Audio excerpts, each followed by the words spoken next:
From the eerie silence of the stocks to the grim realities of public whipping, each Victorian-era punishment reveals a story that's bound to captivate and horrify us in equal measure. Buckle up, bees. Here are the 10 gruesome Victorian-era punishments that will leave you disturbed. Number 10. Treadmill punishment. While getting on a treadmill today can feel like a punishment in itself, back in the Victorian era, prisoners were assigned to the treadmill as a real punishment. Yeah, you can't get off this one. You would think they're only making prisoners stronger, but there is a method behind this madness. Listen up. The treadmill was invented by Sir William Cubitt in 1818. The treadmill was used not only for grinding corn, but mainly as a punishment. Corn and punishments, my two favorite things. Prisoners would step on 24 spokes of a large paddle wheel, causing it to turn. While originally intended for productive work, it quickly became a form of punishment. Yeah, somebody saw it and was like, you know what? I know how to make this awful. Get on there. The repetitive physical strain of the treadmill made it one of the most dreaded among inmates.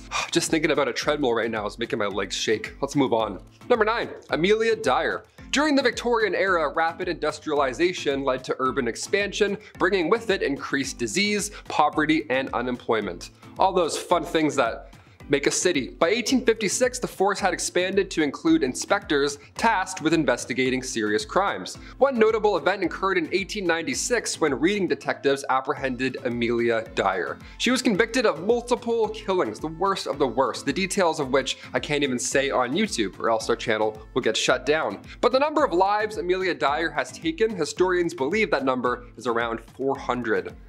400, and a lot of them are quite young, by the way.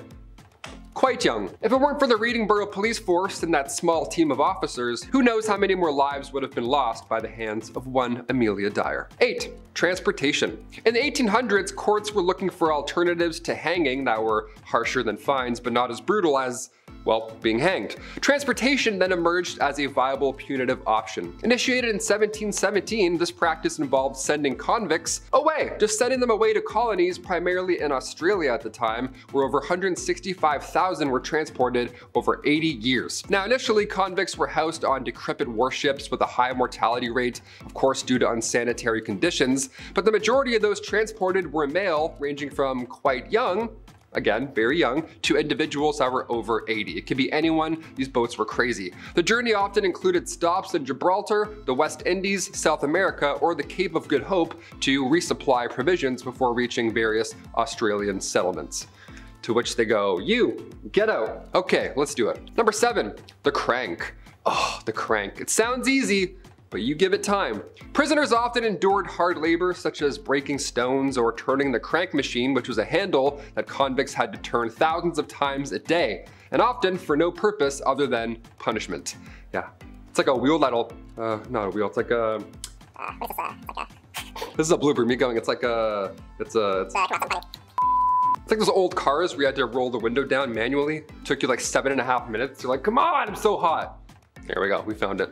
An example is the case of Oscar Wilde, who was sentenced to 2 years of hard labor for gross indecency. Now, his prison experience, especially the hard labor, drastically affected his health and literary productivity. So far, this one here sounds the worst. At least with the treadmill, you got a little bit stronger over time. There's some sort of payoff. But turning a crank for no reason at all, I mean, maybe your one arm would get jacked, but other than that, you're just gonna destroy your body for no reason at all. What a nightmare. The scold's bridle was a sinister instrument of public humiliation from the Victorian era. Now this one really sucked, I'm not gonna lie. We're gonna start cranking it up here, no pun intended. The device was used to punish unruly women who were accused of nagging or gossiping. Yeah, you talk to your friend, now you're at the scold's bridle. Enjoy. The scold's bridle resembled an iron cage almost. The bridle enclosed the head of the accused, while some versions featured a spiked or studded plate that was inserted into the mouth to suppress speech and causing, of course, excruciating pain if the wearer attempted to continue to gossip or talk. They were often paraded through the streets and the victim was subjected to public ridicule and scorn. Yeah, scorn. You ever been scorned before? That sucks. Turning the scold's bridle into a dreadful symbol of enforced silence and societal control over women's voices and opinions. This one looks like a saw trap too. This was pretty brutal. It should have been number 1 if anything. Number 5, solitary confinement. You're grounded. And I really mean you're grounded. In the Victorian era, solitary confinement was a widely utilized form of punishment that embodied the period's harsh philosophy. Yeah, we're not cranking things. This time we're just thinking about our problems. It was known originally as the separate system, and it was designed to isolate prisoners to reflect on their crimes and ideally reform. Rather, they just went absolutely insane. Inmates were confined in small, stark cells, cut off from all human contact and external stimuli. No sunlight, no hope, nothing. The silence and isolation were intended to prevent the corruption associated with the prisoner interaction, and of course encourage penitence, right? You want to behave, of course. However, this extreme isolation often led to severe psychological effects, if anything, including mental breakdowns. I'd have a breakdown on day 2, are you kidding me? I thought getting grounded as a kid was bad, but at least then I could see the sun, so not half bad considering what it used to be. Number 4, branding. Now we're cooking. Branding was a brutal form of punishment often reserved for criminals convicted of the gravest offenses. I mean, obviously, you're getting your ass kicked. I would assume it's pretty bad. This punitive practice involved searing the skin of the convicted individual with a hot iron, typically marking them with a letter symbolizing their crime. So for instance, T for thief or M for murder. Performed publicly or within prison walls, branding was not only excruciatingly painful, but also served as a lifelong stigma because, well, that's not going anywhere. That's going to be there for life. It would permanently mark individuals as criminals and ostracize them from society. By the mid-19th century, this barbaric practice was thankfully phased out. Imagine if Victorians could see the movie Jackass 2. I wonder what they'd think of Bam Margera getting paid to be branded. Oh, how the times have changed, my God. Number 3, public whipping. Public whipping was sadly a common measure in the Victorian era. It was a harsh and humiliating form of punishment. It was administered with a whip or, if you were really bad, a cat o' nine tails, which was a multi-tailed whip that inflicted severe pain. This punishment was often carried out in public squares to serve as a deterrent to others. Ideally, you'd look at them and go, wow, that's horrible. I'm never gonna steal bread. Let's go home. And then Bob's your uncle. The convicted person was typically tied to a whipping post, stripped to the waist, and then lashed a specific number of times, depending on the severity of said crime. The physical scars were complemented by the stigma of having been punished in full view of the community. Over time, as societal attitudes towards corporal punishment shifted, thankfully public whipping was increasingly seen as barbaric and was largely abolished by the end of the 19th century. Number 2, the pillory and stocks. The pillory and stocks were prominent tools of public humiliation and shame.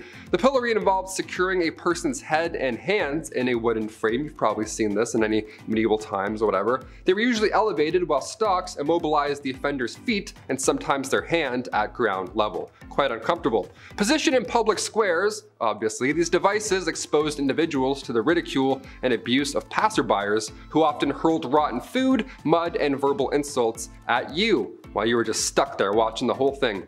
POV. Utilized for crimes such as petty theft, slander, and disorderly conduct, these punishments aimed not to only deter the offender, but also serve as a stark warning to the community, as they're hucking mud pies at you, I guess. This one would suck. Everyone waits until your hands are locked up, and now they want to tell you how they feel. What a horrible time.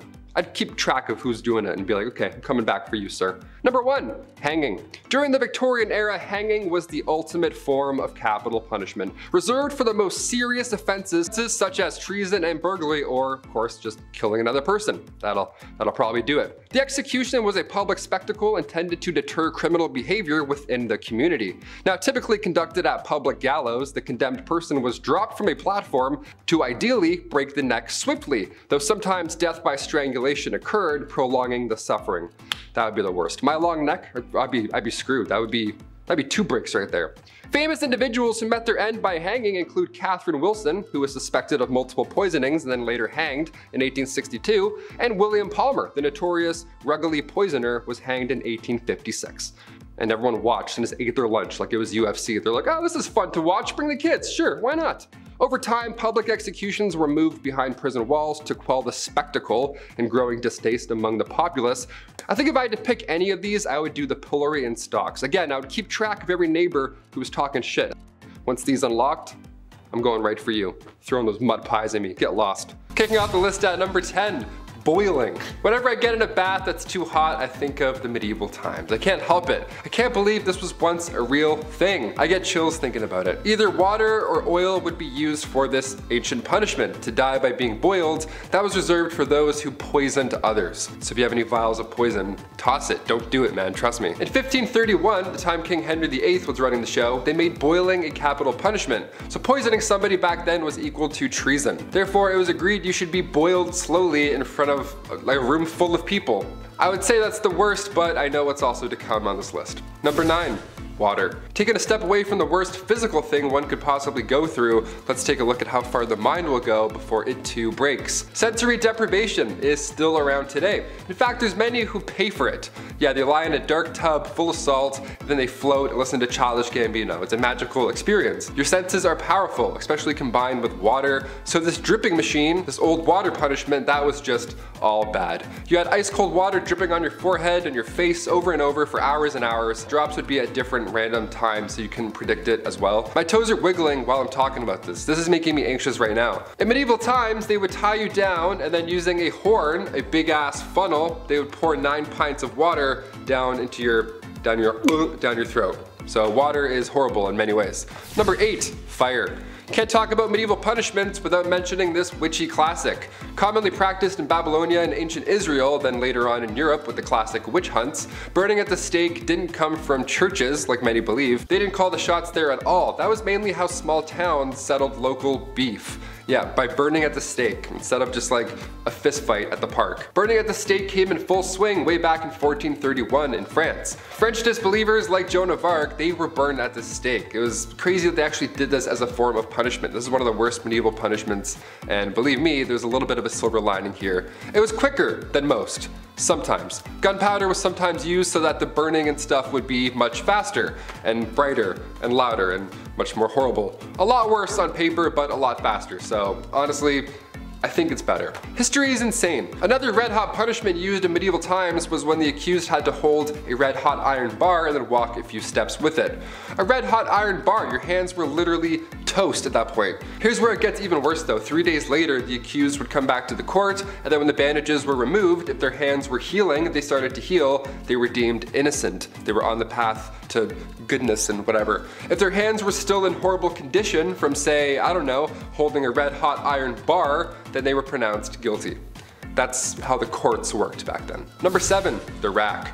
On to something not so hot and fast, but rather dull and slow, the rack is surprisingly well known. It was originally introduced to the Tower of London around 1420. The Duke of Exeter referred to this device as his daughter. What a weirdo. It's like guys who call their car like she. It's like, okay, just a little bit too close to your automobile, man. Relax. It was an open bed frame type device where your ankles were tied at the bottom and your hands were tied at the top. Already we're off to a horrible start.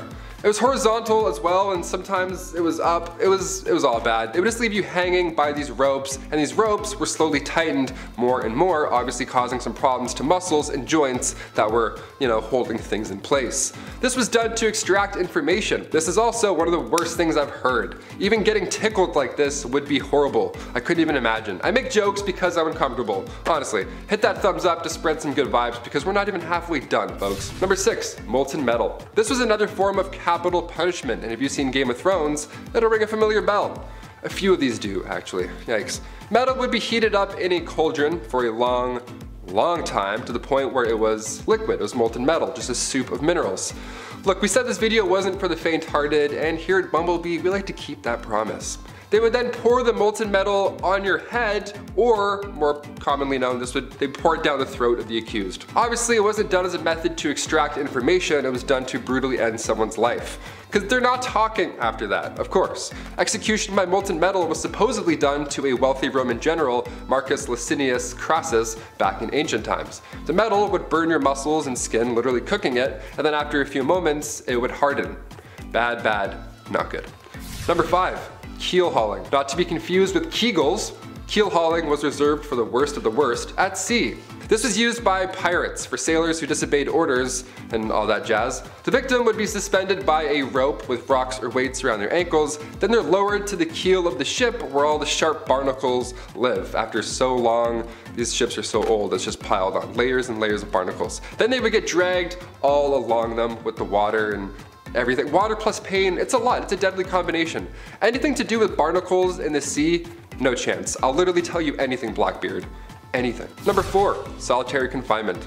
This is a kind of punishment that still exists in our modern society, but it can truly be one of the worst punishments out there because of the type of psychological distress that it causes. We were all just in a pandemic for so long. We got so bored and we had Netflix and iPads and whatevers. I can't even imagine this back in the day. Basically, it's a prisoner living in a single cell with little to no contact with anybody else. Not even like a guard or anything rattling keys like in the old times. It was just nothing. No one would even check on them. There are many stories about people being locked up for so long they forget about their families, and some people have gone away to solitary confinement for so long that once they're out, they just forget how to speak, really. They forget how to be a human and interact in the real world. Solitary confinement and the negative effects that it has on a person is becoming a wider topic of conversation because of the effects on a person's mental well-being, and it's a topic for a lot of human rights organizations. Back in medieval times, solitary confinement was literally just a room made of stones. It was pitch black, freezing cold, you were tucked away below some janky castle, and most of the time you weren't really alone. In the dark, nibbling away at your little piggies were, number 3, rats. Another Game of Thrones classic. If you're a rat person, I know there's a lot of people who do tricks with their pet rat. That's cool, but maybe cover Stuart Little's eyes for this one. Rats as a medieval punishment, where do I even start? Okay, this one was a punishment for the rats at the same time. What was once called a rat trap involved a man or woman being tied down to something, and then a metal enclosure would be strapped down to their chest or their stomach. Now inside this metal enclosure, there's rats, which are also just loose walking around, and the person can feel them, the little feet walking around in their skin. And this is when the person, and still in the punishment, begins heating the other end of the metal enclosure. Historically, it was hot coals that were usually placed on top, or there's a fire underneath, which quickly creates a hot environment for the rats inside. From there, the rats begin frantically searching for a way out, but because it's made of metal and they can't bite through that, they find your skin, and then that they can obviously bite through. So you can paint the picture in your head. It's disgusting.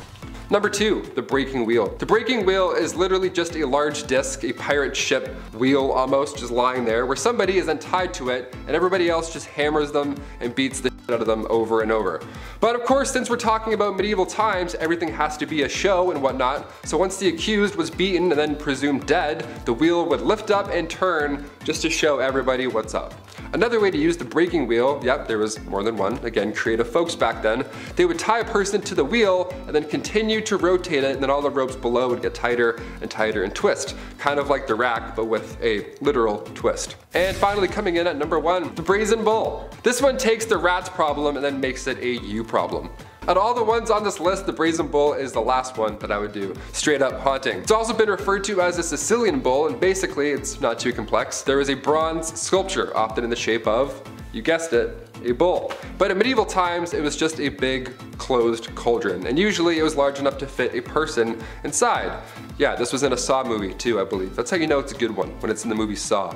So once the person was locked inside or it was leaned over so they couldn't get out, a fire would then be set underneath this bull, and then you can probably figure out the rest in your head. They would even engineer the bull so that when somebody screamed, it sounded like a bull's roar. How fun is that? How fun is history? I'm learning so much about history that's fun on Bumblebee. From the grim echo of the executioner's tools to the searing pain of the branding iron, these Victorian era punishments weren't just about keeping order, they were spectacles, lessons written in pain and humiliation. So, if you're ready for a journey that's guaranteed to send shivers down your spine and make you very thankful for the modern age, then let's step back in time and dive right in. Alrighty, let's dive into the grim yet fascinating world of Victorian era hangings with a bit of a casual twist. Imagine a time when Netflix wasn't around and people needed some form of entertainment. Gruesome as it may sound, public hangings were kind of like the morbid blockbusters of the Victorian era. Now, hanging wasn't just a drop in the park, it was a go-to showstopper for very serious crimes. Think of it as the ultimate deterrent, a stark warning that crime doesn't pay, especially not in an era where stealing a loaf of bread could land you in a world of trouble. It went a little something like this. A town crier announces the upcoming execution. I would love to be a town crier. Oh my god. Those guys had all the tea. Just going and yelling at everybody.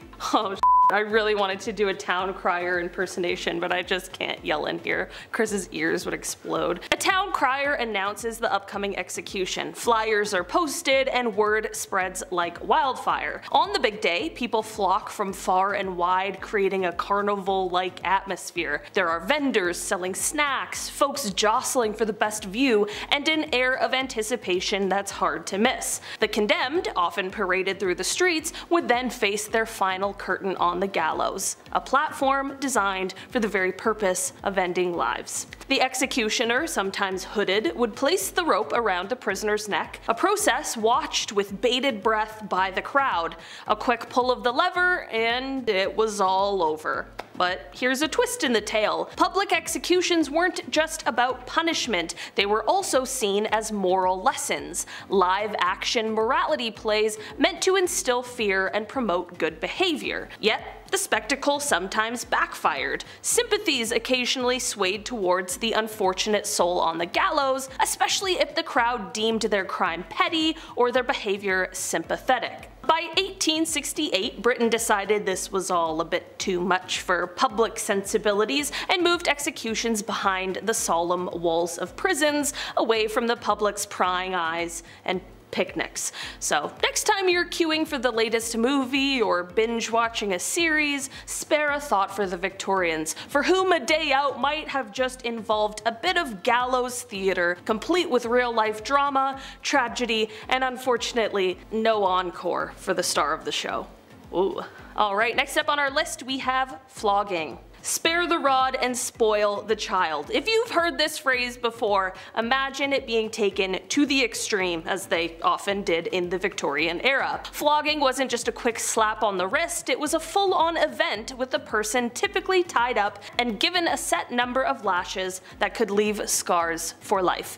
This punishment wasn't exclusive to hardened criminals. Oh no, even some of the more vulnerable members of our communities could get a taste of the whip for acting up. And soldiers or sailors might find themselves on the receiving end for stepping out of line. The idea was that a good thrashing could correct any number of moral or disciplinary issues. Sounds pretty harsh, right? Well, that was Victorian justice for you. Very much about making the punishment fit the crime, with a side of public humiliation to ensure you'd think twice before stepping out of line again. Next up on our list today we have the debtor's prison. Imagine a world where you've just run out of luck with your finances and bam, you're sent off to a debtor's prison, which is about as fun as it sounds. So, not fun at all. These places were grim. Think of the worst hotel you've ever seen, then remove any windows, heating, or good food. In debtor's prison, you were stuck until your debt was paid off, but here's where things get even more interesting.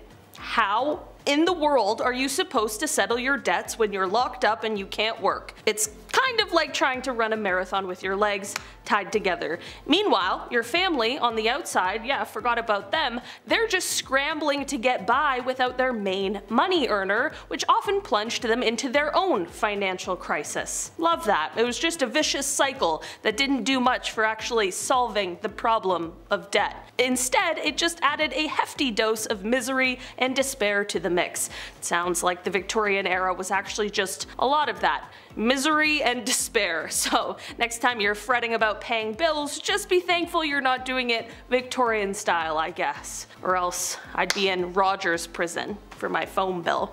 Next up we have the scold's bridle. Back in the Victorian era, if a woman was labeled a bit too chatty or opinionated, heaven forbid she actually nag, she might find herself in the not so stylish accessory known as the scold's bridle. Imagine a heavy, clunky metal mask clamping over your head, complete with a gag right in your mouth to put the kibosh on any further chit-chat. Okay, not exactly the pinnacle of fashion or comfort, right? This contraption wasn't just about silencing, it was the 19th century version of public shaming with a generous dash of misogyny. Women were paraded around, their speech literally bridled as a warning to others that speaking out of turn wasn't just frowned upon, it was punishable. Thankfully, we've relegated such barbaric practices to the history books, but the scold's bridle remains a stark reminder of how far we've come in understanding and respecting respecting individual rights and voices. Moving on down our list, we are talking about transportation next. Imagine you're living in 19th century Britain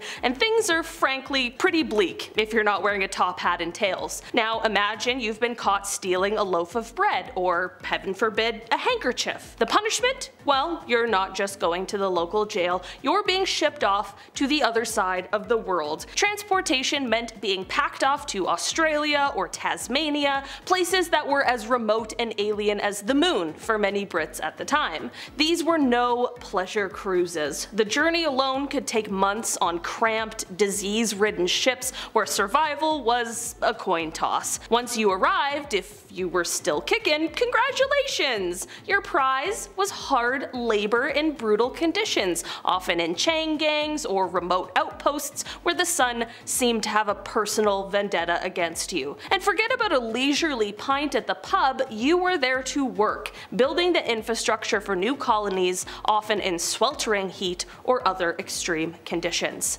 Speaking of hard labor, the good old Victorian era where they took no pain, no gain to a whole new level, especially in prisons. So imagine you've been nabbed for stealing a loaf of bread, and yes, this is the only example I will be using like I'm Jean Valjean himself. So imagine you stole the bread and bam, you're sentenced to hard labor. And we're not talking about breaking a sweat at the gym, we're diving into the world of the treadmill and the crank machine. Victorian style gym equipment from your worst nightmare. Imagine being stuck on a never-ending stairmaster, the treadmill, not for your health, but as punishment, climbing to nowhere for hours. Then there's the crank machine, a mind-numbing device that had prisoners turn a crank a mind-blowing number of times just to complete their daily quota.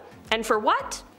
Absolutely nothing. No purpose, no product, just pure fatigue and despair. It was the era's twisted way of teaching a lesson, breaking spirits under the guise of building character. So next time you moan about your gym routine, just remember it could have been a Victorian prison workout, alright? It's not so bad. You got this. Just a couple more flights of stairs. I don't know, I'm turning into David Goggins here. I almost called him Jimmy Goggins for some reason. I don't know where that came from. Okay, anyways. Next up on our list we have the pillory and stocks. Oh, the pillory and stocks. Imagine you're walking down the street in Victorian times and there's someone's head and hands locked up, sticking out of a wooden frame. Definitely quite the sight. This was the era's version of trending on social media, but instead of likes and shares, you get rotten tomatoes to the face. The poor folks caught in these contraptions were there for everyone to see, often in the town square, serving as a living warning against misbehaving. Passerbys weren't shy about expressing their opinions either. They'd hurl anything from spoiled veggies to less savory items, making sure the punished got their share of public scorn. It wasn't just about the physical discomfort, which was definitely no picnic mind you, but the real kicker was the embarrassment. Imagine being the center of negative attention with every local and their dog coming out to see you as the day's unfortunate spectacle. Definitely not the kind of fame anyone would want. Also, there's like 10 people alive at this time. Everyone knows your business now. How embarrassing. Next up, let's dive into the eerie world of solitary confinement, Victorian style. Perhaps an even more miserable twist on a punishment that still exists today. You're locked up all by yourself in a tiny, gloomy cell with nobody to chat with but the spiders weaving their webs in the corner. Definitely not as nice as Charlotte. This was the reality for prisoners in the separate system, notably at places like the Eastern State Penitentiary in the US and Pentonville Prison in the UK. The idea was kind of like a forced meditation retreat minus the zen and the tranquility. They thought making prisoners sit alone with their thoughts would lead to soul searching and moral reform. And this sounds very noble, of course, but in practice it turned out to be more like a recipe for a mental breakdown. The isolation was so intense that many inmates ended up more losing their minds than reaching enlightenment. While it was all the rage back in the day, we now do know that too much alone time, especially in a dreary cell, can do more harm than good. Next up today we are diving into the world of branding. It's the early Victorian era, a time when top hats were all the rage, and so, unfortunately, was branding people. Yes, You heard that right. Back in those days, if you were a soldier or a sailor who tried to ditch your duties or got caught doing something naughty, you might end up with a hot iron pressed against your skin. Ouch! Now, this wasn't your subtle, hide it under your shirt kind of mark. We're talking about a blazing hot iron stamping a symbol on your face, your hand, or anywhere that it would be visible. The idea was to not just punish, but to label you as a wrongdoer for everyone to see. It was kind of like walking around with a "I made a big oopsie" sign etched on your skin. This brutal calling card did more than just sting and leave a scar. It messed up how people saw you, and it slashed your chances of getting decent work. In a world without second chances, this was a harsh way to learn a lesson. So next time you think about skipping out on your duties, remember that in history, that might have ended up with you quite literally being branded for life. And finally on our list today we have public whipping. I've definitely learned that during the Victorian era they liked all the craziest things to be a public spectacle. So imagine you're walking through a Victorian era town square and suddenly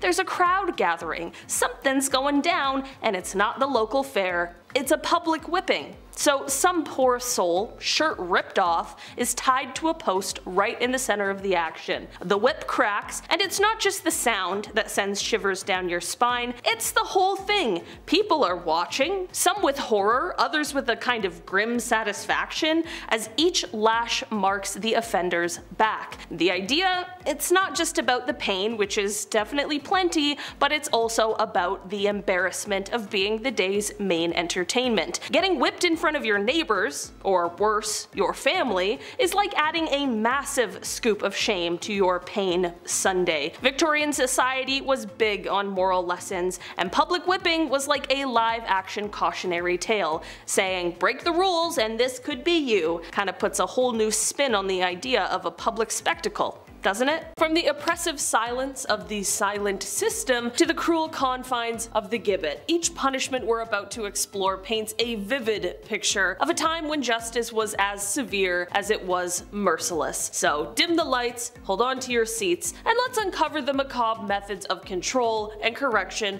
that will leave you grateful to be living in the modern world. Are you ready for the historical horror show? Starting off today, we are diving into the world of mental asylums. Mental asylums during the Victorian era are definitely not your modern day rehab center. These places were like the catch-all bucket for anyone society didn't quite know how to handle, not just for those grappling with mental illness, but also for people who just didn't fit the very tight Victorian mold. Got a rebellious streak or just too loud for your neighbor's liking? You might just find yourself locked up in one of these gloomy asylums. And let me tell you, the conditions were nothing short of nightmarish. We're talking about overcrowding, minimal if any real mental health treatment, and methods of confinement that could make even the sanest person question their sanity. It was less about healing and more about hiding away the problematic ones out of society's sight. Imagine being treated more like a prisoner in a dungeon than a patient in a hospital. That was the harsh reality of Victorian mental asylums. Next up on our list today,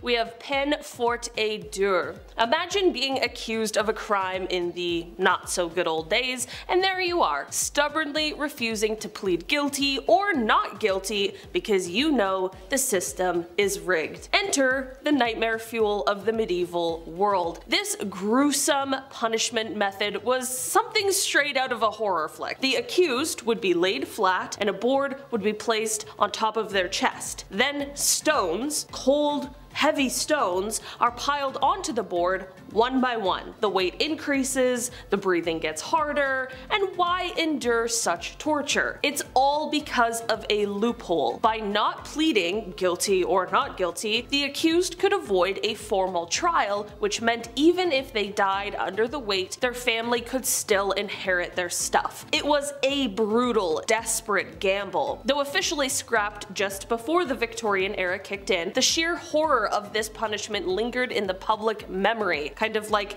the ghost of punishments past whispering, "Be glad you live in the now." Next up, we are journeying over to the gibbet. The gibbet, or gibbeting, was like a horror movie of old school punishments. So picture this. After the execution took place, the criminal wasn't just buried and forgotten about. Nope, that would just be too easy, I guess. Their body instead was sometimes locked up in an iron cage and hung from a tall frame called a gibbet, kind of like a creepy bird cage, but for humans. This wasn't tucked away in some dark corner either. It was, of course, out in the open where everyone could see it. The body was left to hang there, decomposing in the open air, come rain or shine. Why the public display? Well, it was all about scare tactics. The sight of a swinging, decaying corpse was supposed to frighten anyone from thinking about breaking the law. Fair enough. It was a very stark, gruesome reminder plastered right in the town square. Break the law and you could be the next ghastly attraction. Yikes.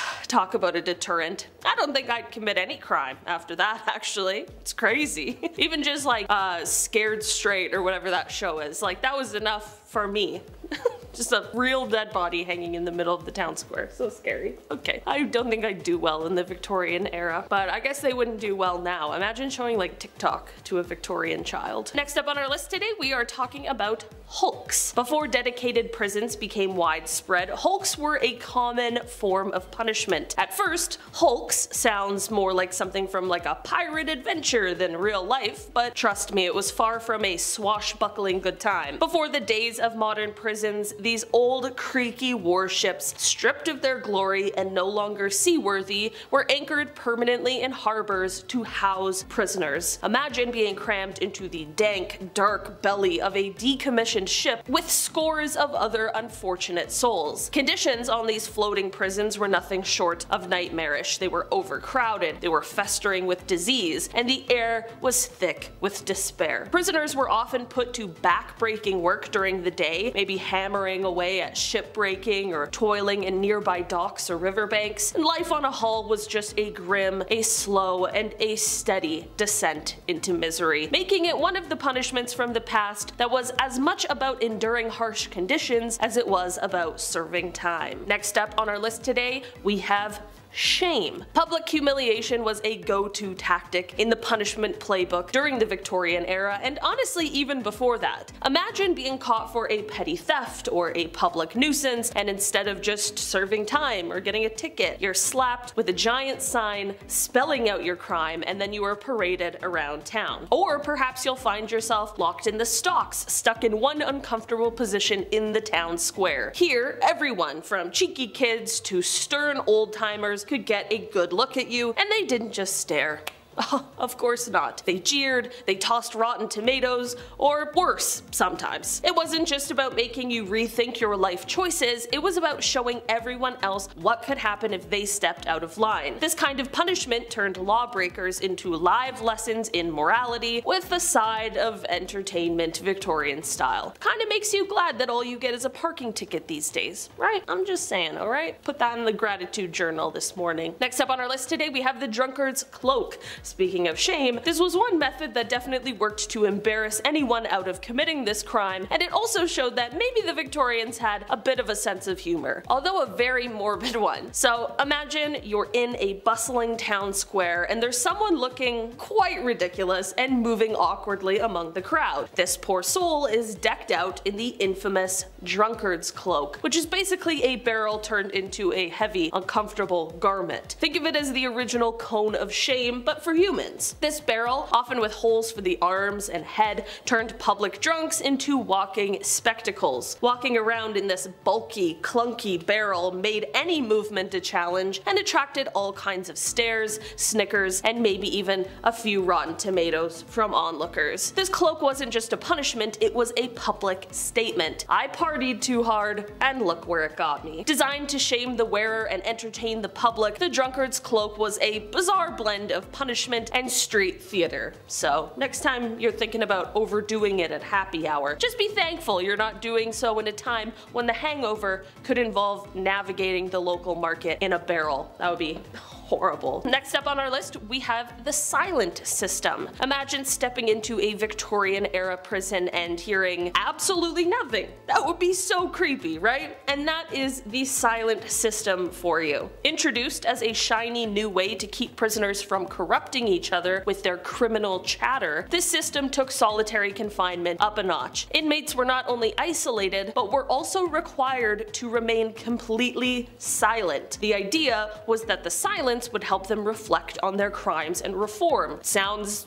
noble in theory maybe, but in practice it was a lot more like psychological torture. The utter lack of conversation, the inability to express any thoughts or feelings often drove prisoners to the brink of madness. This eerie quiet was intended to cleanse their moral palate, but instead it often led to severe mental breakdowns. Talk about a punishment that leaves you speechless, literally and figuratively. Next up, we are talking about the body. So imagine being punished for a brutal crime only to have your punishment last into and after your death. It sounds kind of extreme, right? Well, back in the Victorian era, for some particularly nasty crimes, the punishment didn't just stop with their last breath. Nope, back in the day, the justice system had a bit of a flair for the dramatic and the downright macabre. So after the execution, they might prop up the criminal's body for all to see, turning it into a public spectacle. Talked about this a little bit, thinking of it as a chilling warning sign like behave or this could be you. But wait, it gets even more gruesome. Sometimes they'd even dissect the body. Yeah, I don't know why. They'd slice it open, pull it apart, often in front of an audience. This wasn't just for science, it was showbiz, Victorian style. It was like their way of saying the law had not only the power to take your life, but also to command your body after death. A reminder that the justice system held all the cards, making sure the memory of your deeds lived on as a lesson for everyone else. Next up on our list, we are talking about the shot drill. Okay, so you're in a Victorian era prison yard and there's no gym, but there's plenty of what you might call forced fitness. Enter the shot drill, a grueling exercise that could make even the toughest gym class look like an absolute walk in the park. Imagine lugging a hefty cannonball, hoisting it up to your chest with both hands, and then shuffling across the prison yard to drop it off at the other end. Sounds pretty tough, right? So now picture doing that just over and over again from sun up to sundown. This wasn't just about keeping prisoners busy or whatever, it was back-breaking work meant to drain their energy and break their spirits. The shot drill was the Victorian penal system's way of adding insult to injury, keeping you physically exhausted and constantly reminded of your captive state. Talk about a heavy day's work. Imagine doing all of that, so you gotta do all of those drills with a cannonball also, like we had nothing else, and then you gotta go inside and just be quiet after that. You just can't talk at all. That would just suck. Okay, I don't know, man. I really don't think I would have done well in the Victorian era. Okay, and finally on our list today we have oakum picking. So imagine, again, you're a prisoner in the Victorian era, sentenced to oakum picking. Sounds like something kind of out of a craft fair, but way better than that shot drill sentence. Well, maybe not quite. Imagine sitting there day after day, tearing apart old, tar-soaked ropes that used to hold ships together. Your task is to pull these gritty, sticky ropes apart until all that's left are the fibers, which then get reused to plug up leaks in ships, or stuff the very mattress you might be sleeping on, if you can call it sleeping. This isn't just tough on the mind, it is brutal on the hands. As you separate these fibers, your hands start to cramp, ache, and even bleed, thanks to the relentless, jagged edges of the rope. And just when you think you can't take another minute, you realize that your shift is not even close to being over. Oakum picking isn't just a job, it's a test of endurance, turning each day into a gritty battle against ropes that seem as tough as the life you are trying to survive. Kicking off our list at number 10, stealing. Stealing today, okay, I mean it depends what you take, and most of the time your family doesn't end up abandoning you in the woods, right? I mean hopefully, right? The Vikings, they didn't play around. Materials were sparse back then, it was hard to replace stolen goods, and the deed of stealing back in the Viking age had severe consequences. consequences. The Vikings believed that if you stole, you were a coward. Yeah, and I kind of agree. My bike got stolen twice growing up. Cowards? Both of them. Maybe it was the same guy, I don't know. Stealing was a different kind of low to Vikings, and I'm sure many of you can see eye to eye with this. But when you steal from somebody, they don't have a chance to defend themselves, right? There's no honor, there's no battle for land, no fight for property, no bout for glory. It's just a shameless act, right? Raiding and stealing were two very different concepts in the Viking Age, because you're probably asking yourself, wait, didn't the Vikings do that horrible stuff where they stole everyone's land? They did, but it was different, apparently. They viewed both differently, although they sound the same in terms of brutality, and someone's losing their home regardless. A stealer would be abandoned from the clan, pushing them out into the woods for around 20 years. Yeah, all because you stole a pine nut. Way to go, Eric the Dumb. Get out of here. Number 9, rodeo. Hold on to your butts for this next one. This one I did not expect, honestly. If you were an early medieval Norseman and somebody insulted your wife, first of all, how dare you? Second of all, the legal punishment afterwards, it can vary, but one of the most bizarre ways to settle your beef, pun intended, was by involving a cow. Yeah, a cow. He came in, he was brought into an area, hopefully a controlled area of sorts, and that's where its tail was shaved and then covered in grease. Poor thing, had nothing to do with any of this, and now he's over here. The man's shoes were also heavily greased, and the cow was prodded to make it upset, right? Sounds like something Johnny Knoxville would do for fun, but it was not fun at all. The rodeo began when the man pulled on the cow's tail, like a bell being rung. Like, here we go, gong, and then he just got whipped away. Now this of course would upset the cow and it would thrash him about. Now if the man at this point can keep hold of the cow's tail for a specified length of time, why, he passed the test of course, and then he was allowed to live on. And he had to keep the cow afterwards. What a weird bonding story, imagine that. Number 8. Taking lives. Yeah, what happens when you do the worst of the worst? I mean, today we dish out quite the punishment. You even get a Netflix special or something like that. But back then, somebody in the Viking Age, well, it kind of wasn't a big deal. I know it sounds horrible to say, but hear me out. Back then, as long as the convicted were open and honest about the whole situation, like say, I don't know, if somebody had challenged him to a duel, why then it's fair game. One specific case from history involved a Viking man catching his wife in bed with another Viking. Not good. You don't want to catch your wife in bed with anyone, let alone a Viking. That's game over. His feet are hanging off your bed. You're like, oh, he's so large. No. That Viking man at that point could the fella in bed, but he had to bring that bloody sheet to Viking court. That would have to provide as evidence to show what happened and where and why. You know what I mean? That's simple. Today there'd be a few more steps involved in that case, obviously. But the Viking Age, this case was closed. That's it. They're like, okay, Viking law is done. Go home. Someone go raid a village. Number 7, hot-headed. All right, here's the deal. We're doing a list on Viking punishments, so as we go on,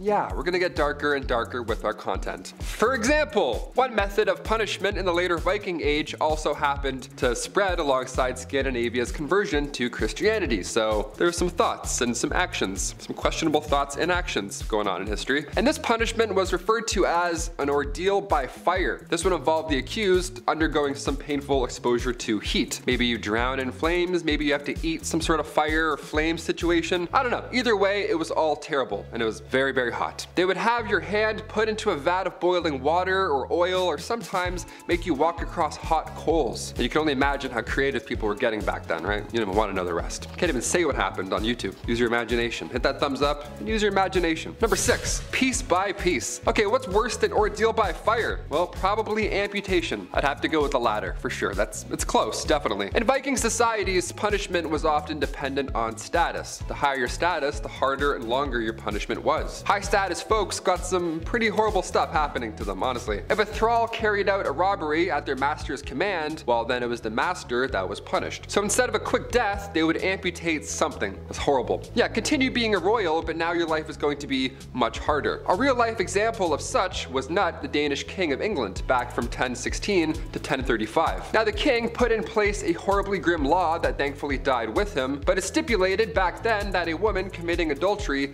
must lose her nose and ears, while men were merely chastised. Not even close to being fair at all. Now, a thrall who had killed their master back then and then tried to run away were to have their arms and legs amputated afterwards. They weren't executed per se, but they could barely survive afterwards. I think I'd rather die at that point. That sounds terrible. Number 5, tarring and feathering. Okay, we've all heard about this one. It's brutal, of course, but the most shocking part is how many steps this one involves. You know what I mean? Like, you'd think at the feather part, one guy would be plucking, like, what are we doing? This is insane. I have to go home. It's been hours here. This is horrible. This one goes as far back as 832 AD. This disgusting act has been going down for quite a while. Again, it's so many steps. This is horrible. Who invented this? A man stealing on trade journeys was to be tarred and feathered. This was for stealing during journeys. Again, this is what I'm saying about steps here. First, you'd have to shave this Viking's head, which I don't know if you've seen a Viking recently, but that's gonna take a minute. A lot of hair, sure. Then said Viking was covered in tar and then duck feathers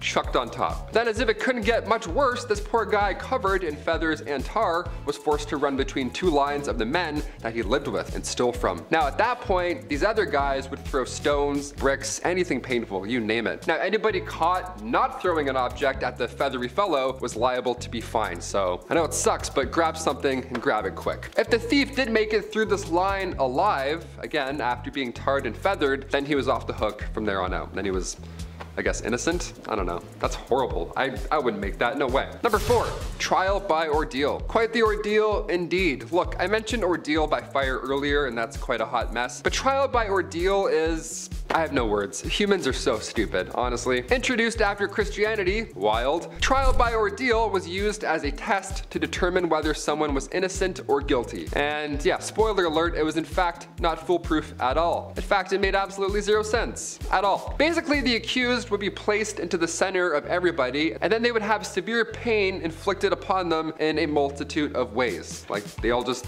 beat this person up. It was horrible, to say the least. If they survived all this pain, they were innocent, and if they didn't, then they were guilty. Who thought, like, who wrote the rule book on this? That doesn't make any sense. What kind of insanity is going on here? But wait, it gets even better. If their wounds were clean and without infection after 3 days, then they would be found innocent because it was a sign that the gods had intervened to show their innocence. So yeah, a lot of steps to be proven innocent. And healing apparently is one of them. Who knew? Number 3, no insults. Yeah, the YouTube comments section could take a note from this one. Here we go. No insults. Be nice. This one's pretty good. This would change the game today. If you hurled insults at somebody back in the Viking Age, well, they were entitled to compensation. And they could summon everybody else who's around at the time to be a witness. Yeah, they could be like, hey, you hurt my feelings, give me $10. I guess that is happening today, but on a much larger scale. Comedians, really. If you spoke bad about somebody during the Viking Age, even if the person wasn't there, it could ruin their reputation, right? And because of that, you need to pay them for the possible damages. Again, we see this happen today in some way, shape, or form. It doesn't even matter if the insult was true either. It's too late, right? You spoke it, now it's out there.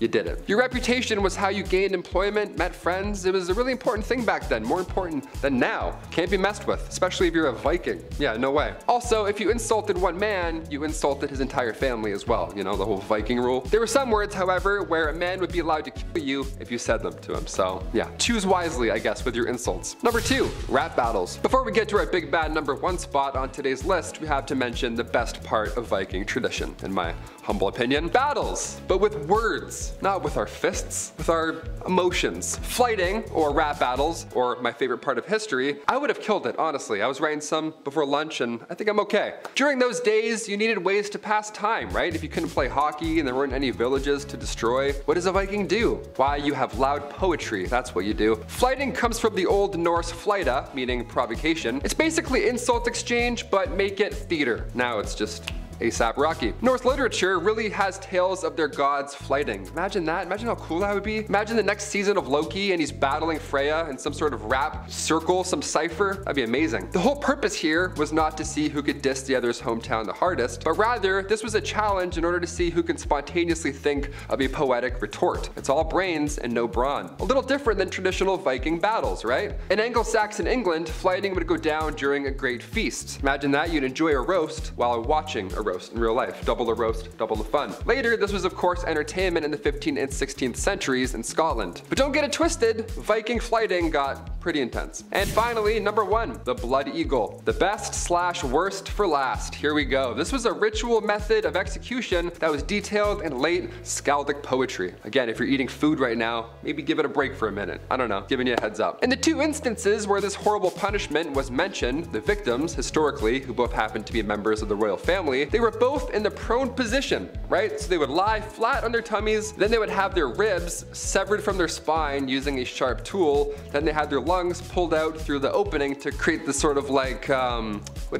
wings, I guess. Just like a nice lungy pair of wings. We love a creative Viking, I guess. Now, both instances where this insane punishment is said to have went down, historically, both of them were accused of killing their own fathers. So, I don't know what was going on back then or who's doing what, but we've got some daddy issues that are not being handled well at all. So don't do that, I guess. Don't do any part of that at any time. Again, how many steps goes into lunging somebody? I can barely carve a pumpkin in one go. You know what I mean? My wrist gets tired. I can't do that. It's a lot of work. Starting our list off at number 10, trial by elephants. Yeah, we'll start with animals. You know what? I love animals. Why not? First of all, I'm not sure if you've ever seen an elephant in real life before, but these things are mightier than you can ever imagine. They're gorgeous animals, but they're incredibly dangerous to be near. Their foot is like, it's massive. It's like a huge tree stump. It's insane. For this punishment, we have to head to a place, of course, where elephants can be found. That's probably a promising start. South and Southeast Asia. Elephants have been trained for years to trample the accused. Now, depending on which elephant you get in this horrible, horrible demise, they were trained to either get the job done fast or slow. Yeah, imagine an elephant getting the job done quickly.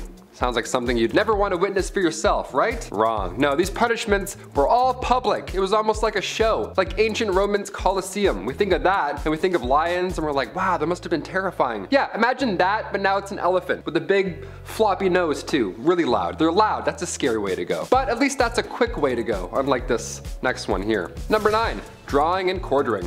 You know you're screwed when there's an and, drawing and quartering. Wait, there's more. This is one of the most infamous methods of punishments. Now, this punishment was first doled out in England back in the 13th century. Now, the accused was, of course, as you'd guess, drawn or tied to a horse and then dragged to the gallows. And then at that point, they would usually be hanged, maybe disemboweled, maybe beheaded, maybe be withered. I don't know, other words that start with B, that's pretty horrible. Afterwards, the guilty was, of course, as you guessed, quartered. In other words, he had his body split into different parts. You know, sometimes each limb would be tied to a different horse and they'd have them run in different directions. It was creative, if I'm being honest, a little bit creative. The choreography, the timing here, it was impeccable. This punishment was reserved for those guilty of treason and was thankfully abolished back in 1867. So no more horses involved. Poor animals. Number 8, strappado. Strappado sounds like an Italian artist. It's for sure not. It's definitely not an artist. No. It's creative, again, I'll admit, but in the worst ways. It's an uncomfortable form of punishment. Unlike others on this list, it doesn't necessarily always end in death. In strappado, the guilty is strung up by their wrists behind their head. Now, at first, this doesn't sound too bad, but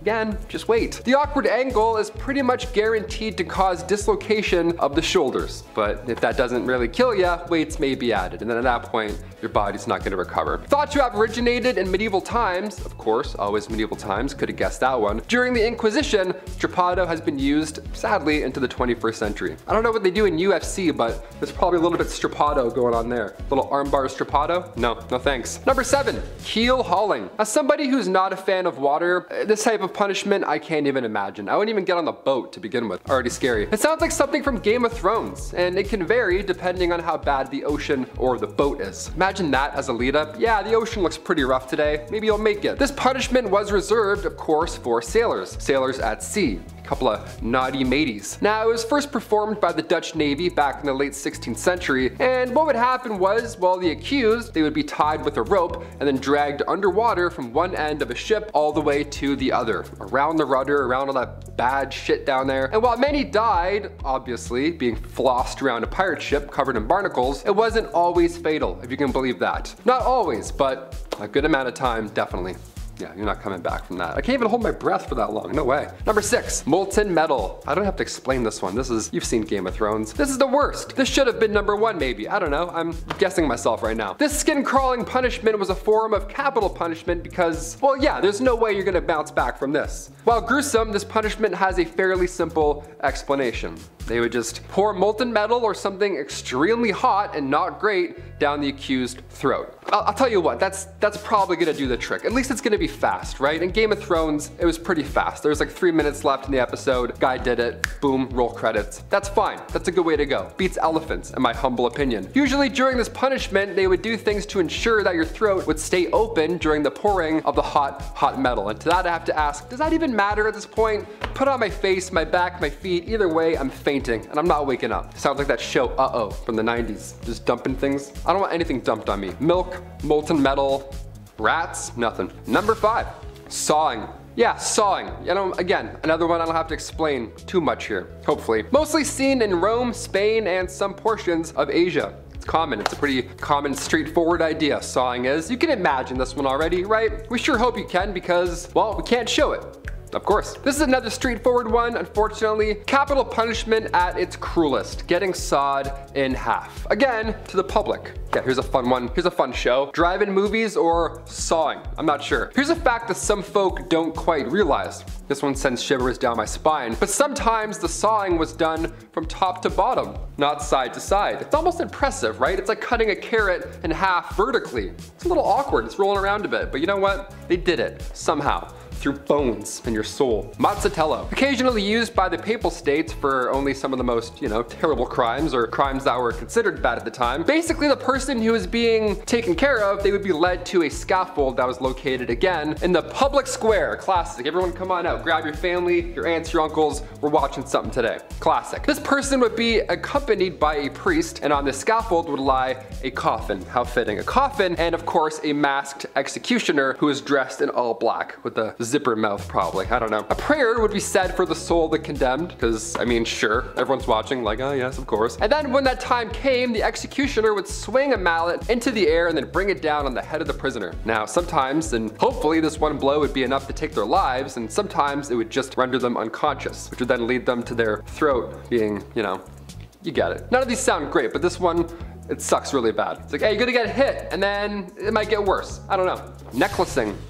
I'm never wearing my necklace ever again. Here we go. Necklacing is a terrifying practice that involves a rubber tire, not a necklace, a rubber tire, and unfortunately it involves a human being as well. The rubber tire is filled with petrol, which is then put around the victim's chest and arms, and they can't move, and then after that they are set ablaze. Yeah, you figured that was coming. You think I'm talking about The Hills Have Eyes or something terrible, but no, this was real life. I mean, I'm sure you can figure out what happens next, but this method, sadly, can take up to 20 minutes for somebody to pass away from. Little different than the elephant stuff, you know what I mean? They're just left suffering the whole entire time. This one wasn't too public. Nobody could stick around for this one. Cause 20 minutes? No way. I could barely get through a 10-minute YouTube video. You wanna watch this guy burn for 20 minutes? Good joke, how horrible. Impalement. This was another one that was highly requested by you guys. I've heard you comment on this a couple times, so yeah, I'll talk about it, sure, you weirdos. Impaling, do impaling, long neck, impaling. I'm like, you got it. I hear ya, I see ya, let's make it happen. Vlad III, also known as Vlad the Impaler or something like that. He liked doing a little bit something like this. This was a popular form of punishment for a very long time, sadly, and was most commonly used as a response to crimes against the state. Although Mr. Vlad, we just mentioned, basically did it to everybody that he didn't like, so I suppose to each their own, sure. All right, Vlad III. Maybe Vlad IV won't do that, let's hope. Impalement was a method of both torture and, obviously, execution that involved, well, just slowly driving a stake or a pole or a spear or a big carrot, something pointy or whatever, through a person in order to completely or partially, perforate their torso. There we go, I sound like a Victorian scientist. You can impale somebody vertically or, again, horizontally if you want to spice it up. Instead of going this way, you go, oh, that's really bad. Ducking stools.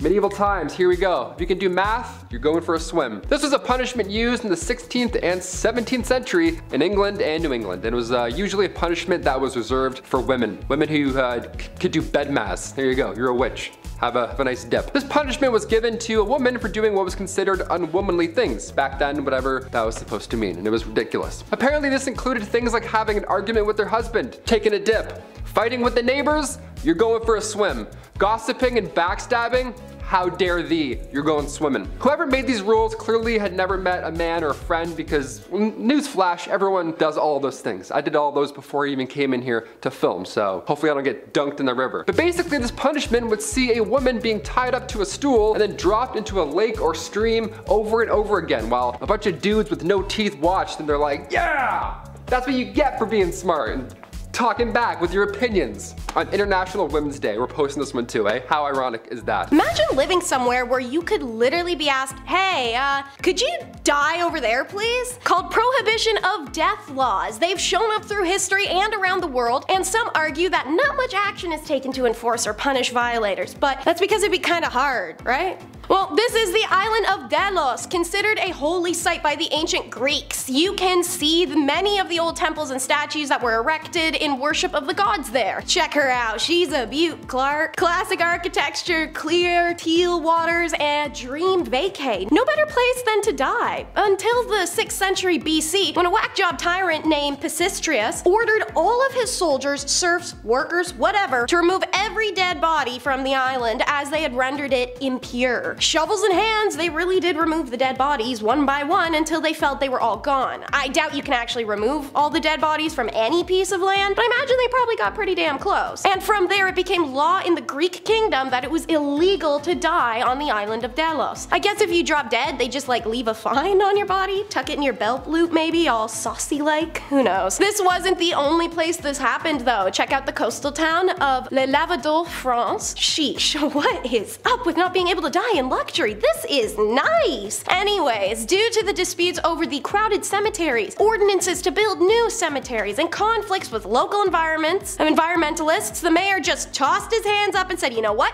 If nobody can share, nobody gets any, and passed a law forbidding residents from dying. See guys, this is why we use our words and our listening ears. For everyone who makes fun of people's height, just know the courts will favor a short king. You should never make fun of someone for something they can't control, and height is a big one. Men especially face a lot of scrutiny and rejection for it, and we're at a point where nowadays, if you're literally 5'8", people will say you're short. Gentlemen, that is not the case. So, if you've ever been called short, listen to this. According to the 18 Laws of Qin, a set of legal codes written on bamboo slips that were unearthed in the Hubei province in 1975, during the Qin dynasty of China, there was a law stipulating that men and women shorter than the height 1.52 meters do not have to bear any criminal responsibility for any crimes they committed. Apparently, this was because the household registration system, known as hukoi today, was incomplete at the time, so it was often impossible to verify a person's age. So, the government used height. The founder of the Qin dynasty himself, Qin Shi Huang, apparently only reached 1.5 meters tall, that's 5 feet, when he was 22. So he allegedly believed that his subjects could only be defined as adults once they grew taller than that. So yeah, short kings prevail. Nothing is more freaky than government-mandated furry costume. Europe really tried just about anything in the way of public shaming to air out someone's criminal history. Unlike China or Japan, which literally tattooed faces, the Ottomans who cut off hands, or even their European ancestors who chopped off noses and ears, the 17th and 18th century Europeans took a new tactic: shame masks. The uncomfortable apparel was made out of solid metal and would have been painful and super heavy when strapped tightly to your face. Naturally, it's abrasive, it's rusty, it's riddled with tetanus. But don't worry, there are lots of cool styles, like these jaunty pagan god looking dudes. As mentioned, there are these weird animal heads like medieval furry getup. This one's a rooster, and apparently, to quote, those who were, well, the other name for a rooster, swaggering and vainglorious, would be forced to wear a rooster mask for hours, even a day. Which may not sound that bad, but again, chafy, hot, heavy cast iron, the pressure of which is on your scalp and your collarbones. And apart from these terrifying masks, criminals were given humiliating badges they had to wear for, yeah, rest of their life. Next up, we got the M&M's trial by ordeals, and by M&M I mean medieval and Mesopotamia, not the M&M candy franchise out here trialing people by fire. And while I may be joking around, these trials were no joke. If you stole a bunch of crap and you were caught, they just hang you, no questions asked. But when ordeals are deemed appropriate for the crime committed, well, they weren't effing around. You were about to go through the holy test ringer, and your punishment if failed was excommunication from the church, because God clearly didn't believe in your good name. Kinda like a Mean Girls Regina George burn book. But that was just the beginning. There were 3 types types of ordeals for medieval Europe. Being tossed in cold water, and if you think you're innocent, float you're guilty, makes sense. Hot water ordeal requires you to pick a stone from boiling water and heal from those burns in 3 days if you want to be innocent. And finally, hot iron, because being able to carry a pound of boiling iron meant you were righteous. Did literally anyone pass that? Meanwhile, trial and ordeal in Mesopotamia allowed the gods to decide criminal accusations, in which case I hope they all learned how to float or swim young, because God came in the form of a rapid river. The law goes as follows: if anyone bring an accusation against a man, the accused go to the river and leaps in the river. If he sinks in the river, his accused shall take possession of his house. But if the river proves that the accused is not guilty and he escapes unhurt, then he who has brought the accusation shall be put to death, and the guy who jumped in the river gets to take the house of the accuser, whatever. So what I'm hearing is, welcome everyone to Mesopotamia's favorite game show, Drown or Win a House, where contestants go before the court, their gods, and one rapid river to face off the ultimate test. Are they innocent or guilty? And now for a punishment I don't even want to know how they discovered: tickly lickly torture. Some names are misleading and others are quite on the nose. This is a beautiful middle ground of both. So the victims are laid out in front of a goat, their feet are covered in salt water. Goats love them salt and they love sodium, so they lick and lick and lick at the sole of his foot. And fun fact for you guys who aren't out here feeling goat tongues up often or haven't eaten manish water, they're pretty much like giant cat tongues. So rough that once the skin is pruny from a couple batches of the salt water and goat spit, the abrasive tongue will literally rip layers of skin off the foot. There's been cases of this method going so far that goat licked to expose the bones. The punishment was only ever rumored to be used in medieval France, and it's only ever described in a 1502 Italian document. Imagine a time and a place where asking some folks, hey, you want to get dinner and drinks, would get you executed. The Han food restrictions. The Han dynasty had some fickle little food laws and regulations, it appears, and for some reason they had wild punishments for them. For example, the law stipulates that dinner without a valid reason will be fined if caught, and if there's beef on the table, it will be cut directly. Does that do something to the beef? I don't get that part. I also don't get the part where between 206 BC and 220 CE, having a few drinks with the boys could get you literally decapitated. The law stated that if 3 or more people got together to drink, the participants would be fined 4 tals of gold. If you're unable to pay, obviously you face severe consequences, because why can you afford to drink but not pay a fee? The only exception to this rule were gatherings such as weddings, funerals, and festivals. Many rulers and dynasties attempted to regulate the consumption of alcohol, in some part because making alcohol required grains like rice, and that supply was often short. Rulers also feared that drunken civilians could easily turn disorderly and violent and cause some peace issues. Can't talk unusual and freaky without bringing up the Mongols and their Yasa law. The Yasa decrees are only available to us through secondary sources, as there's no comprehensive Mongol scroll or codex found so far. Naturally, this can be problematic, and our knowledge of Yasa law is nothing like the older code of Hammurabi. This is due to the fact they weren't literate, so yeah, the laws were told verbally. What we know of Yasa, declared by Genghis himself, is it concerned itself with people, not property, and aimed for 3 things: obedience to Genghis Khan, a binding together of nomenclats, and merciless punishment of wrongdoing. Nowadays we've managed to collect some of their laws together, and I'm gonna read you some of this list. So we have urinating in water or ashes is punishable by death. One may not dip their hands into water and must instead use a vessel for drawing water. Probably a hygiene thing, but at least it's not death, you know? It's forbidden to wash clothing until completely worn out, and don't forget when you do go to wash them, it's forbidden to bathe or wash garments in running water during thunder. I can't make sense of that one. And then also there's the one where parents can arrange a marriage between their children even if one or both are already dead. But the weirdest thing aren't even the articles, it's the penalties. Only death is ever specified as a consequence. Adultery, death. Take someone against their will, death. Peeing in water, death. Don't answer con calls, death. Giving out food or clothing to captives, death. Death, death, death, death, death. Now, it also includes some pretty chill laws, like Genghis ordered that all religions to be respected and no preference be shown to any of them. So, I mean, you win some, you lose some. Up next is like country boys at Boots and Hearts. You gotta chug, chug, chug. This law and punishment comes to us from the Sui dynasty of China, which the duration was 581 to 618 BC. If you've seen some of my videos about ancient China, you may know that getting into the royal court for work could be pretty blessed for you, your biddy, and any kids or family you have. Some parents went as far as to snip their kids' junk so they could potentially be a eunuch for their emperor in the future. If you don't want to do that, you could always take the imperial exam, the Keiju, which theoretically allows anyone in the country to become a government official. But failing the test was not without consequence, especially if you weren't neat. According to the Book of Soi,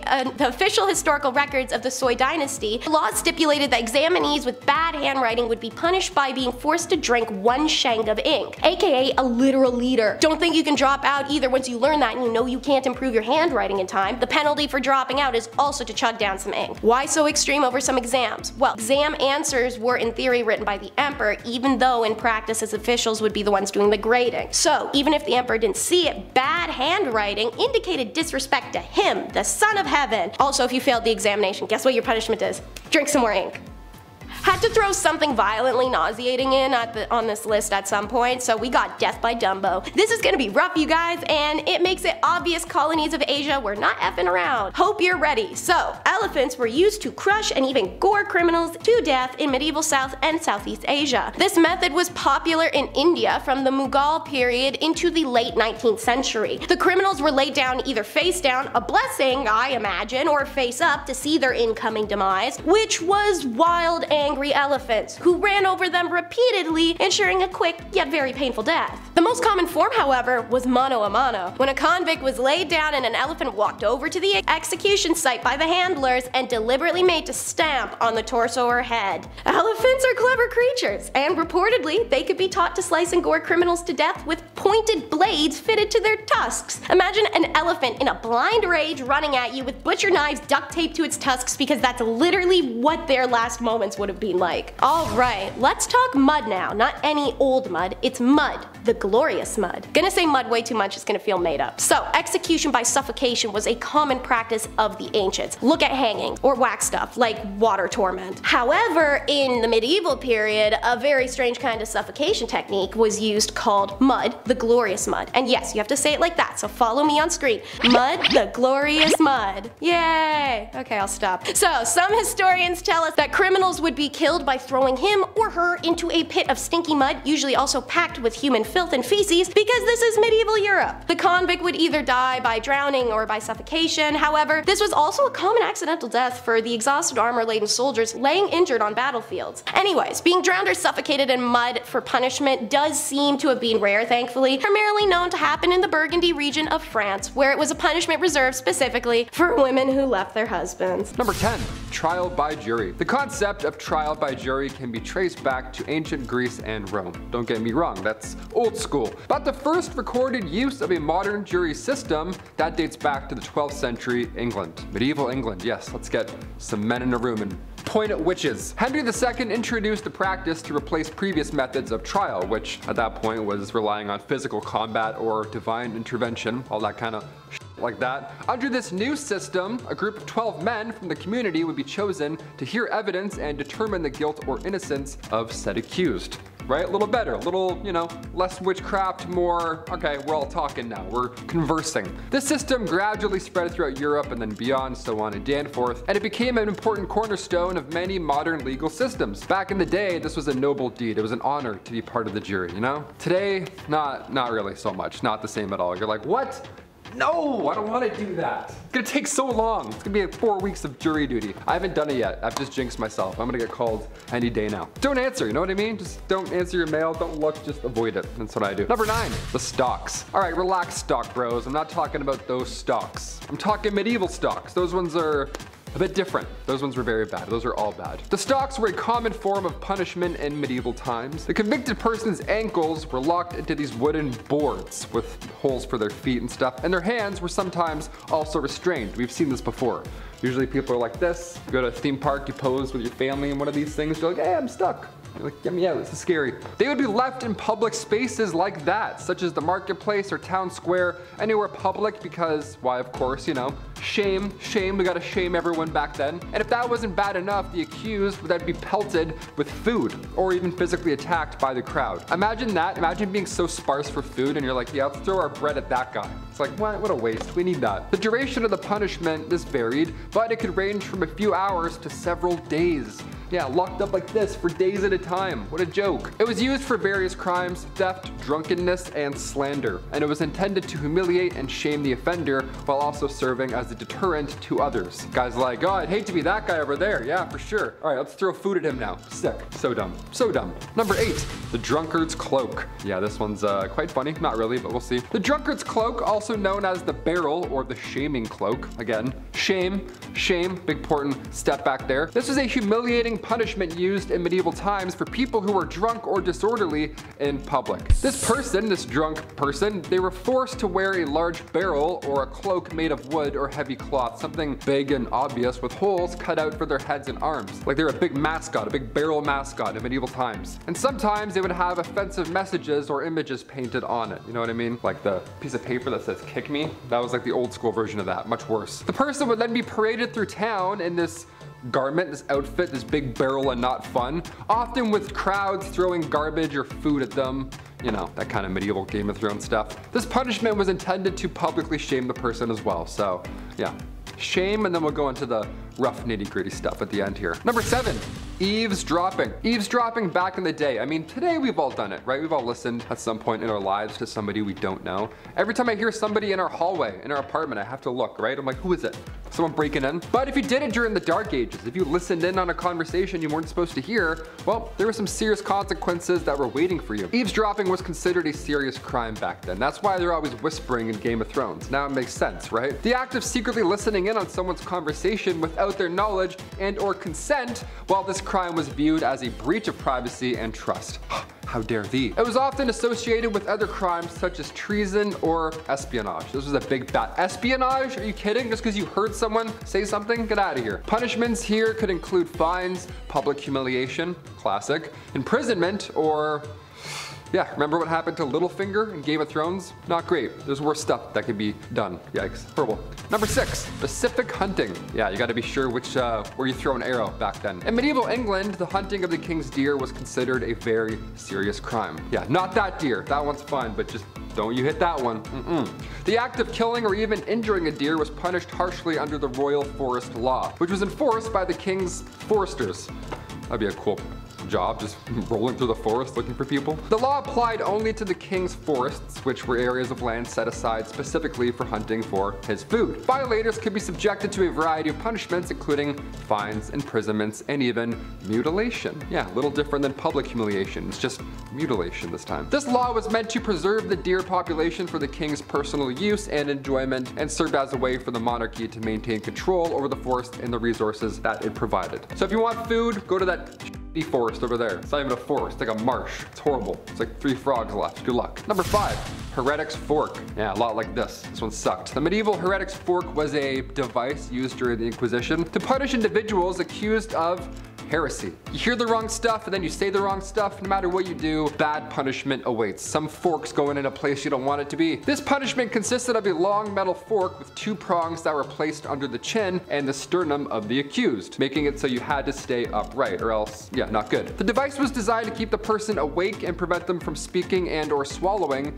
and if they do so, it would cause extreme pain. The prongs here could be adjusted to vary the amount of pressure applied, and the device was often left in place for hours or, again, like the other punishment, even days at a time, which is horrible. The heretic's fork was cruel, and it was a form of psychological punishment that was used to extract confessions and punish those who dared to speak out against the church. Yes, how dare thee. Now hold still. Number 4, sewer surfing.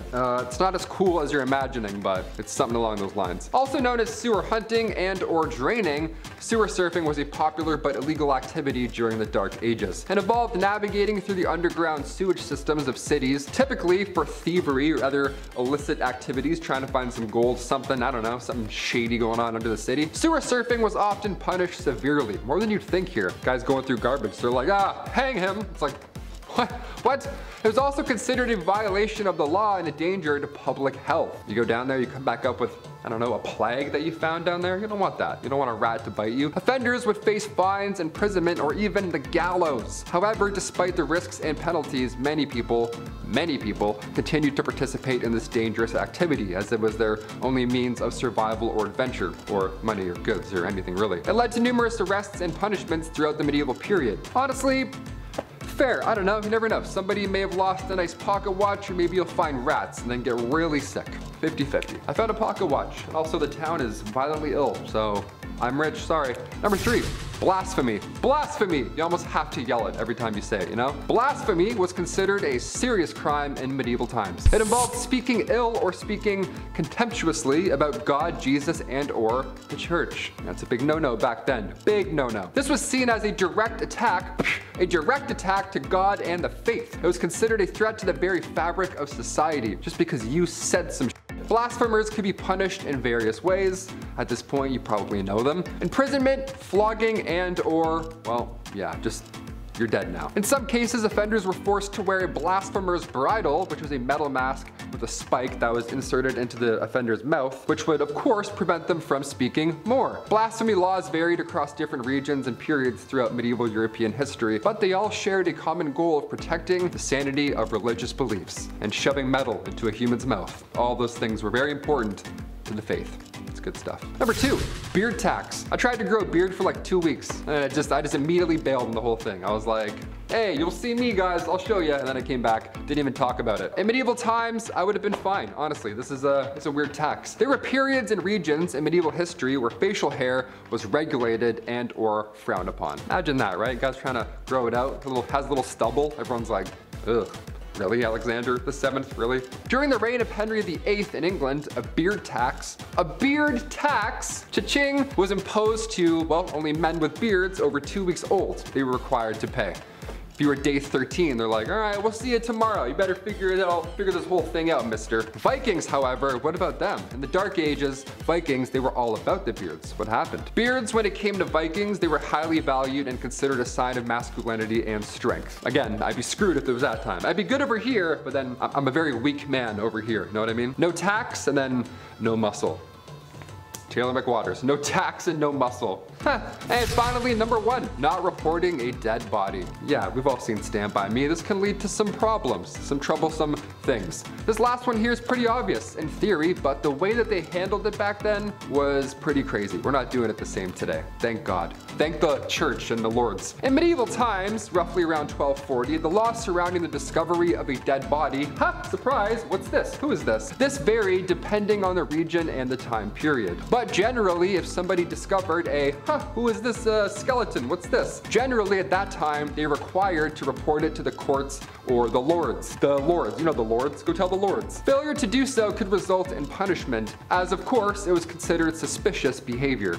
Fair, okay, fair. More often than not, the person who found the body, they would be asked to provide information about the circumstances surrounding the death, including any and all possible suspects. Yeah, so take a guess. He had wood teeth, he looked old and medieval, I don't know, he was someone. In some cases, the finder may have been entitled to a reward for discovering the body, but in other cases, you yourself could be charged with the death. So, 50-50, might get some money, might go to jail. If that was me, I'd be like, nope, I didn't see a thing, sir. I was just looking up at space, wondering what that big rock in the sky is. I don't know what gravity is. All women are witches, right, brother? Cheers. Didn't see anything.